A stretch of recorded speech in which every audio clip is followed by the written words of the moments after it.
Planner ka ba or go with the flow? This is Modern Tribe.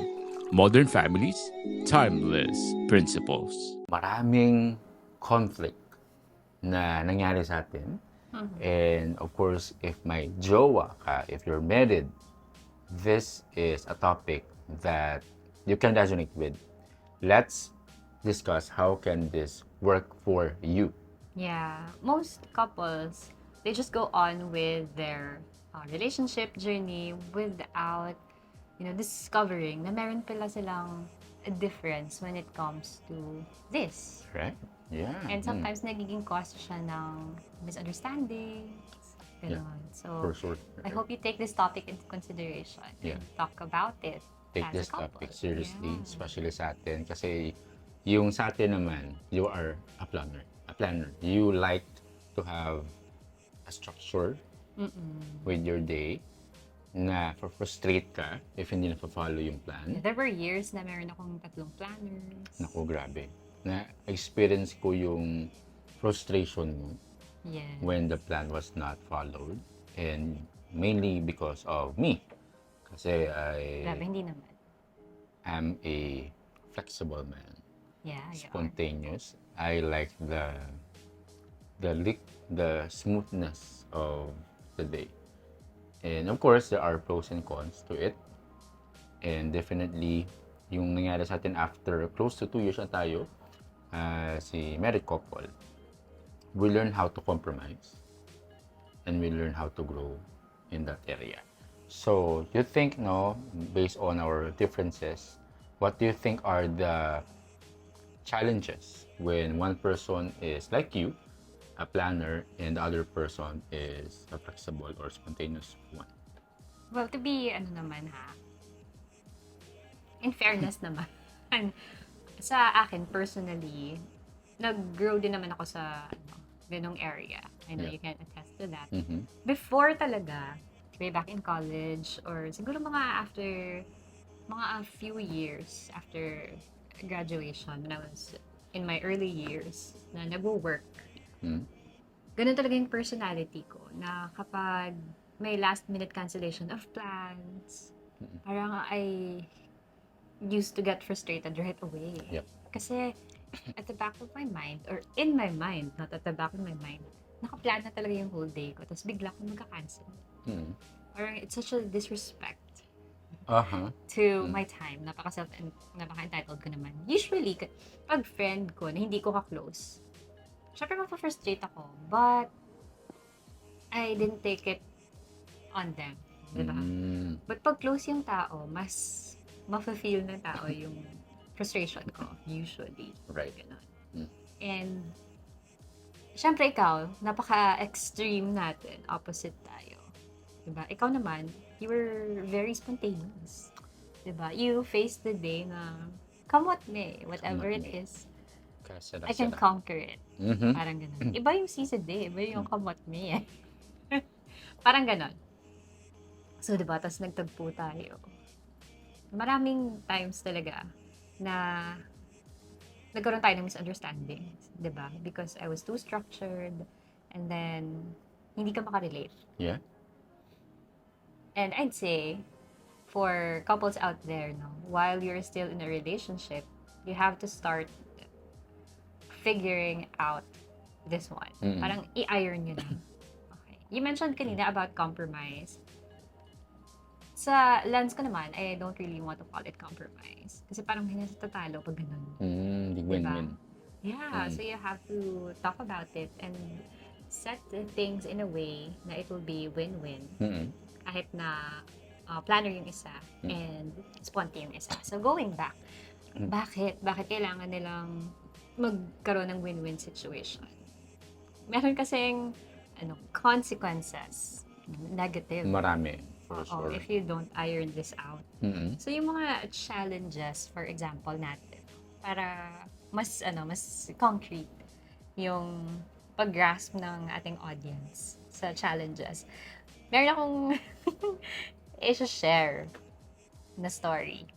So we started traveling, diba, after we got married, ganon. So, of course, it involves packing our things. Ako kasi, mahilig akong syempre, plan, pati yung outfits ko. I know many women can relate Yeah. sa ganito. Kasi syempre, we usually have matching na mga outfits or we have our fashion sense. Yep. And it matters to me personally. Mm. Kaya nakaplan siya. Yung set, yung shoes na dadalhin ko, and then the pants, and then the tops, jewelries and all. So, nakaplan na lahat na yun. Kaya kahit papano, I really want to know the itinerary ng mangyayari sa atin most likely sa trip, diba? Then ikaw, syempre, bilang fresh ka all the time and you're very spunky, you just put whatever. Diba? Yeah. So, yung nangyayari dito, I'm speaking from the perspective of a planner. Kami yung mauunang mamatay, yung sabi ko, diba? Yeah. Lagi. Because we get stressed out. If, like for example, mag-change pala ng plan, especially if you're close to the date of your travel na agad. Diba? So, yung nangyayari sa atin, ikaw kasi nagpa-pack ka hours before. You used to, diba? Pack hours before. Pero nag-improve ka na ha, last time you packed the night before. That's already a big leap. Congratulations. Amen. O, diba? Tapos ako naman, kung kailan na-finalize yung flight natin, and then how many days tayo doon magsistay sa place na yon. So, nagsa-start na ako mag-plan nun. And I remember, during our recent trip, sabi mo, kasi meron tayong couple na running shoes, diba? So, sabi mo, dadalhin natin yun. Kasi tinanong pa kita for the second time, diba? Sure ka ba? Kasi it's very bulky. Tapos sabi mo, magte-train kasi tayo almost every day. Doon. Kasi uwi tayong province.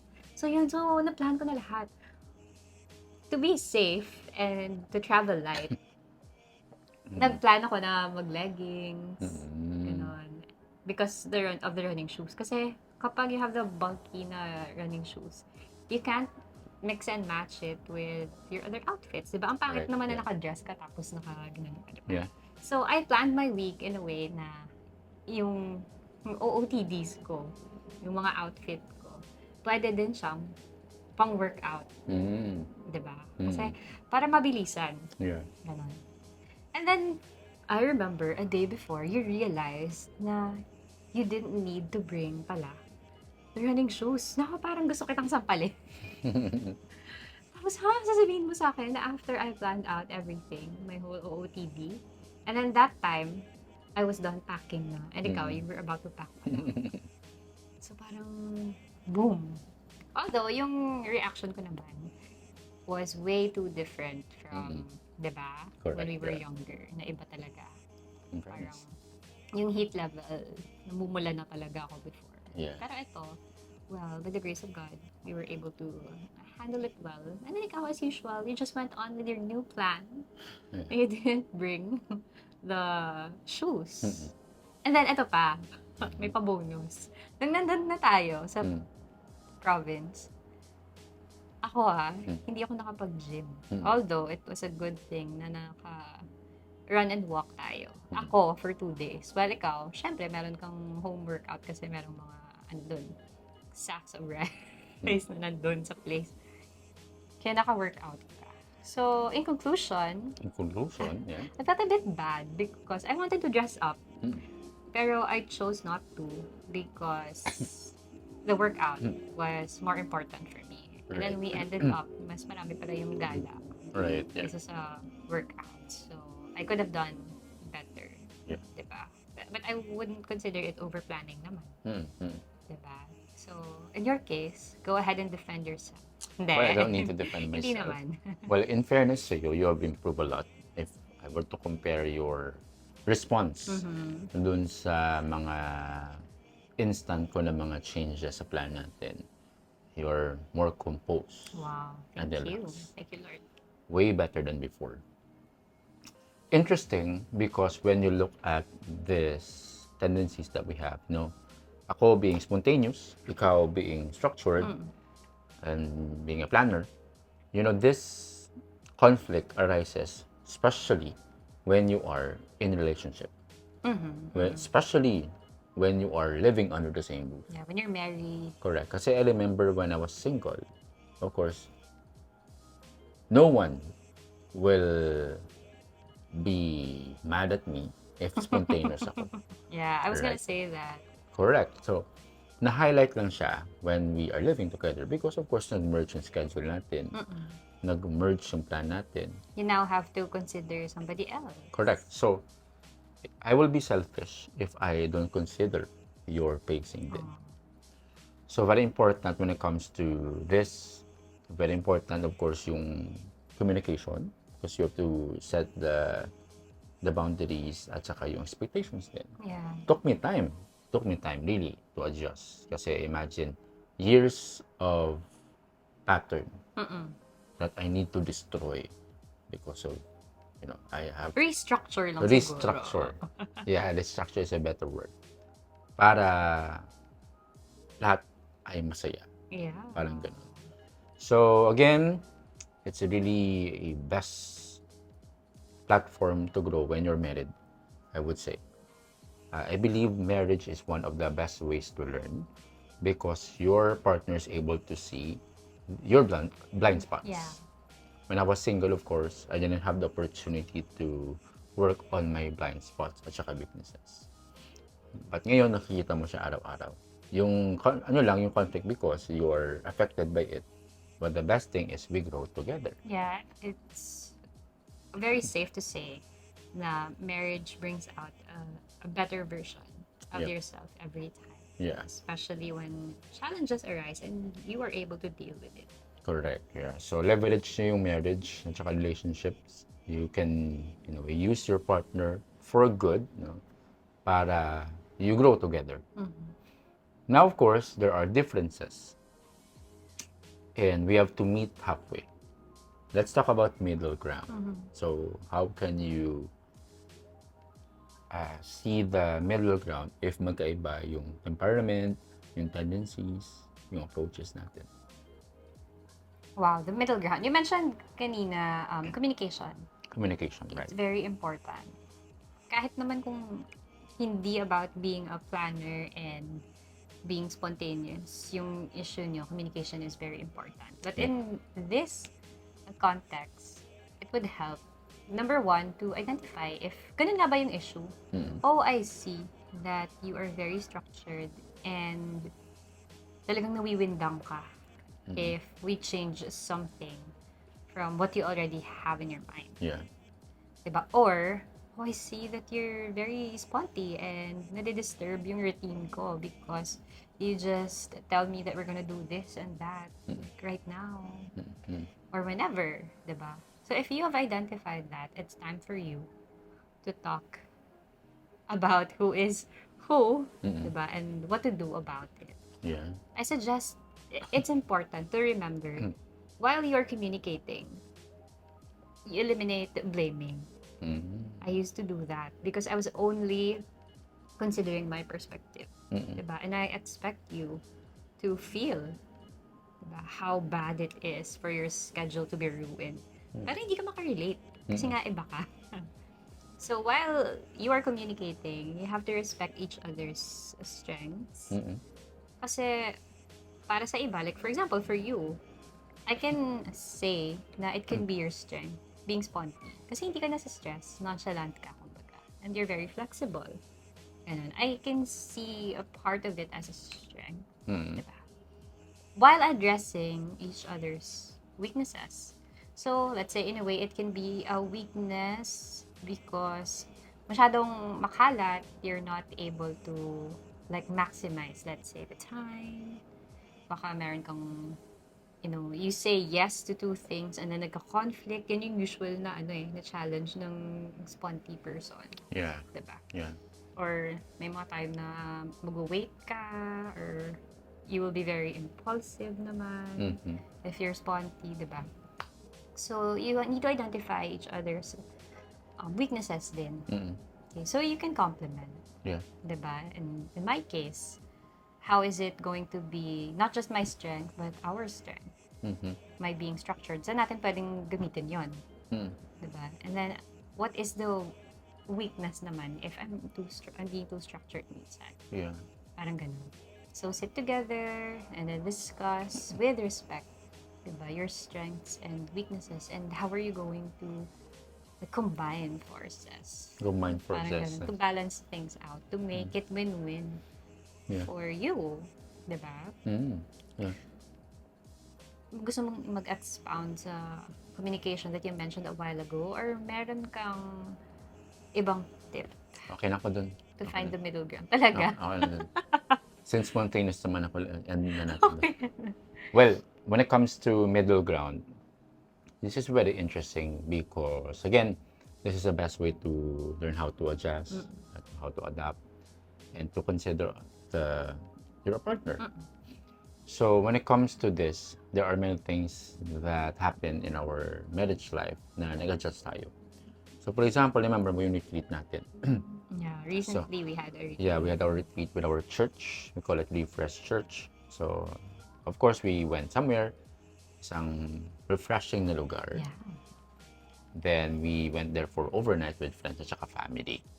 So, ang nangyari, of course, a day before, we had our plan dun sa mangyayari sa retreat. Tapos, you're the one who organized our things. So, nag-contribute ako ng konti dun sa planning na part. Pero ang nangyari, nag-synchronize tayo.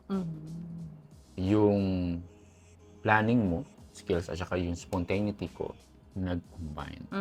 So it went well, really well. Na dun mismo sa retreat natin, very Smooth siya, at saka peaceful. Kasi kapag walang plan, it will be chaotic. You won't have peace of mind.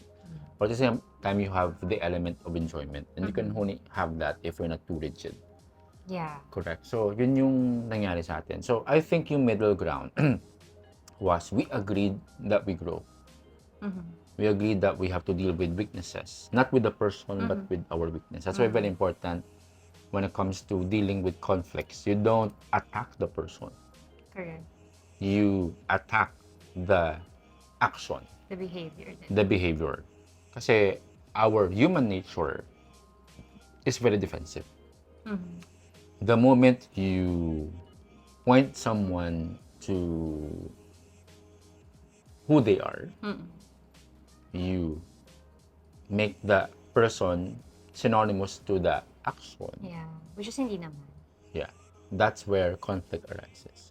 So very important, you don't really deal with the person, so you specify the action. Correct. So, it won't turn out na nagbe-blame ka. No, it won't. 100%. That's a perfect recipe for chaos if you're blaming. Pero disclaimer lang ha, we didn't prepare for the retreat just a day before. Right. It was just finalized a day before. A day before. Oo. But Pero the planning really happened, syempre weeks before. Talaga. I didn't remember that. Yeah, syempre. But we made this schedule in a way na it can be flexible. Yeah. That's the middle ground. And we will talk more about how to get to the middle ground by sharing some tips and strategies para ma-manage ng mga couples. Right, yeah. Ang differences nila. Ikaw, as a planner, of course, marami kang tools at saka strategies yan. Sige. Are we referring to apps? No, hindi naman. But makakatulong yan. Yeah, definitely. For the two of us, what worked really for this year, because we learned a lot from our previous years. Although we have improved, we wanted to be excellent, this year. So we can save more time and use that time for something purposeful and meaningful. So I remember after all the celebration, it wasn't January 1 kasi the celebration continued, diba? Even after the New Year's Eve, New Year's Day.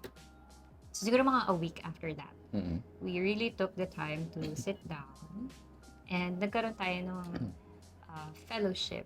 Nagkaroon tayo ng reset. Diba? Nagkaroon tayo ng parang year-end evaluation siya. O hindi lang sa company nangyayari yan. Yeah.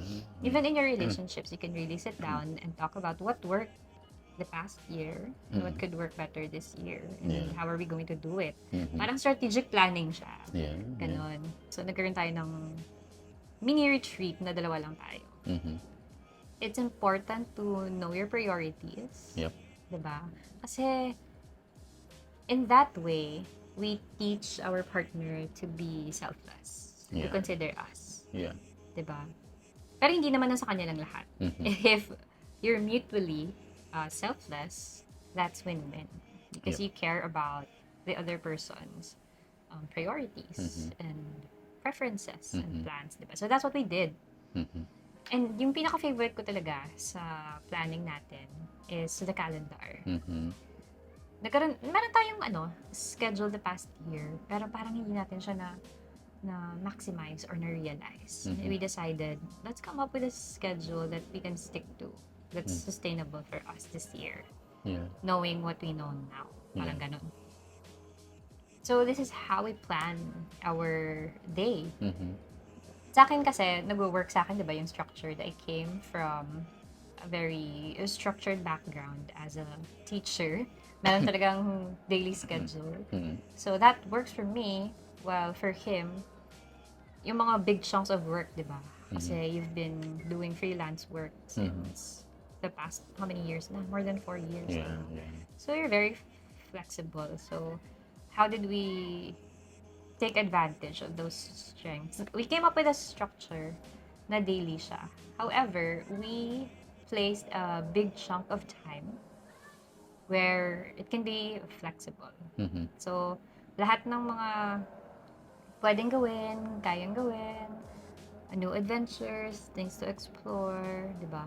Meetings na hindi regular, we put in that big chunk of time. Yeah. So, na-decrease talaga yung blaming. Mhm. Mhm. Because usually, napaparalyze ako if I don't know what's next, parang ganun. Tapos ikaw tuloy-tuloy lang.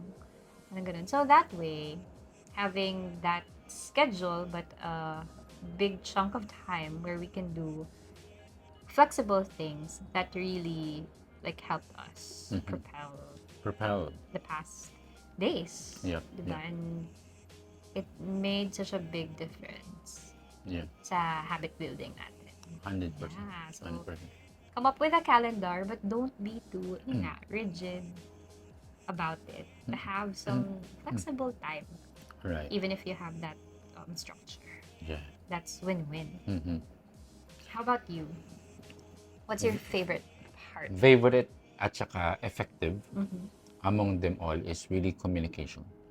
So you can only do that if you're intentional with dates. So yung once a week natin na coffee date, What's your favorite? that's very strategic at saka intentional. If we just dictate the demands of life, set our events in our calendar, we will be drowned Yeah. by the things to be done. Pero if there's a time to retreat and refresh and interrupt through strategic planning like yung date natin, it's a way to sharper your mind so that you can plan and execute better, Yeah. more effectively. So, very crucial talaga yan. Very, very crucial. So, when you have your intentional na once a week na date, that's where you can communicate. Right. Also, it doesn't need to be perfect. Yung mga tools na to, they are helpful, of course. Pero, it doesn't come overnight. Meaning to say, you have to build on it. Yeah. And I believe it's a lifetime commitment. Yeah, commit to it. So, you have to commit that you have to grow. And very important na corrections are made. Kasi if, you keep repeating the same mistakes, yung life will be chaotic.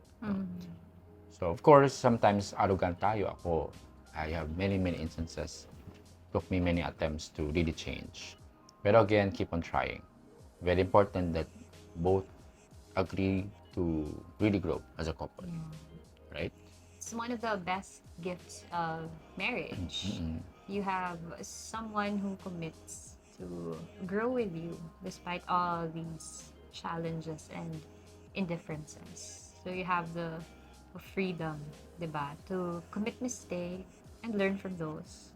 Because you have that person Yeah. who will not let you go, will not give up on you despite all the chaos. I'm not saying na you will do whatever you want Yep. because you already have that someone. Mm-hmm. Okay, that's a different story. Yep. I'm saying is that you have someone you can be accountable to. Accountable to you, right? Yeah. So you can multiply. You can do many things together. Right, Kaysa yeah. sa mag-isa ka lang, diba? 100%. So do not despise your weakness. Do not despise your uniqueness. Again, if you're spontaneous, that may be your gift. If you're a planner, that may be your gift. That is connected to God's grand purpose for you. So do not despise on it, but grow on it. You have to stir the gift that God has given to you so that you can impact not just your partner, not just your family, but no, if you have the goal to impact the world, definitely you need to grow on those areas. Yeah, and it's a normal thing Right. because that brings out the best in each other. The best in you.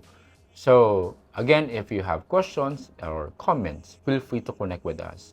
Tsaka nga pala, no, yung tribe, yung Facebook name natin, originally was named Modern Tribe. Modern Tribe. So, we changed it na. We want to be personal and we want to really show you the personal side of our life. So, we changed it from Modern Tribe to The Tumbagahan. The Tumbagahan. So, very easy to remember. As long as you know our family name, Tumbagahan, mag-add ka lang ng the plus S, after which you're good. So, search our Facebook name, The Tumbagahan, so that you are updated. Again, this is our Facebook name. The podcast name is still Modern Tribe. So, stay tuned with our podcast name, Modern Tribe by the Tumbagahans. Again, this is Modern Tribe. helping modern families. Embrace timeless values.